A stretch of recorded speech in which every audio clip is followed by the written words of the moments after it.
তো বন্ধুরা, এই লোকটি তার বাচ্চাকে খুশি করার জন্য এই কফি শপের মধ্যে ড্যান্স করছিল। আর তখন বাইরে একটি ক্রিমিনাল আসে আর তার কফি শপের উপর নজর পড়ে। কিন্তু কফি শপটি বন্ধ হয়ে গেছিল। তার সত্ত্বেও এই বদমাশ লোকটি তার ভেতরে যায়। তখন তার মেয়ে তাকে ইশারা করে বলে, তোমার দোকানে কাস্টমার এসেছে।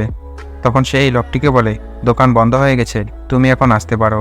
কিন্তু এই বদমাশ লোকটি কিছুতেই মানছিল না এবং বলছিল, আমার এখন চকলেট কফি চাই।